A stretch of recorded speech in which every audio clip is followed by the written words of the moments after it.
Manibhai, one Pandit તરીકે કેવી રીતે તમે? હા, વાત એવી છે કે હું 2004 થી એટલે લગભગ 22 વર્ષથી ખેડૂતોને સજીવ ખેતી એટલે એ વખતે પ્રાકૃતિક ખેતીનું નામ નહોતું, ઓર્ગેનિક ખેતી ને બધું પછી ધીમે ધીમે દાખલ થયું, એ કામગીરી કરતો હતો.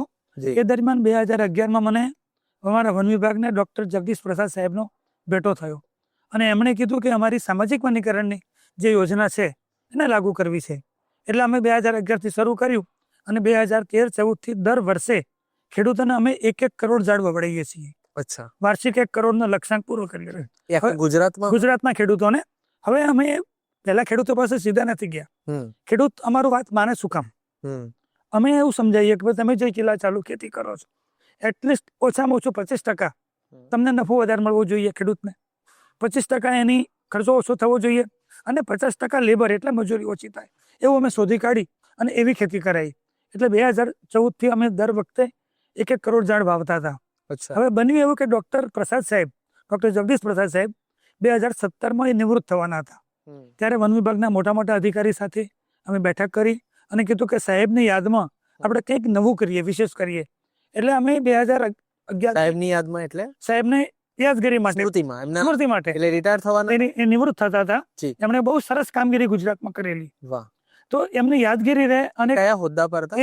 એડિશનલ પ્રિન્સિપિયા એટલે બહુ મોટો અધિક અગ્ર મુખ્ય વન સંરક્ષક, ગાંધીનગરના સર્વોચ્ચ હોદ્દા પર સચિવાલયમાં કહેવાય. અને એ અરણ્ય ભવન અમારું લાગે વન વિભાગ, જે ટોપ મોસ્ટ પોઝિશન ઉપર હતા અને એ ઉચ્ચ હોદ્દા પરથી નિવૃત્ત થાય. એમણે અદ્ભુત કામ કરેલું. કયું મંત્રાલય લાગે? વન વિભાગ. એટલે વન વિભાગના સર્વોચ્ચ હોદ્દા પરથી એ નિવૃત્ત થતા.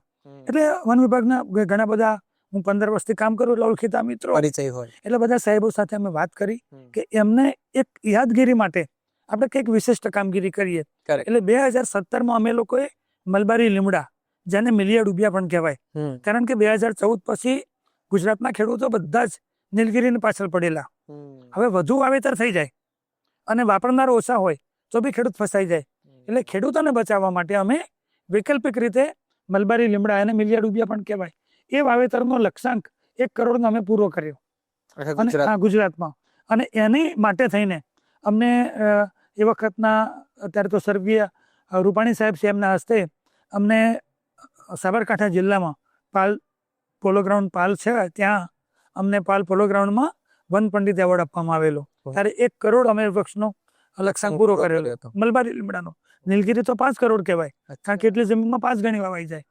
પણ આ બહુ મોટી મોટી દૂર વાવવાના હોય, એ લક્ષ્યાંક પૂરો કર્યો ને એ નિમિત્તે વન પંડિત એવોર્ડ આપવામાં આવેલો.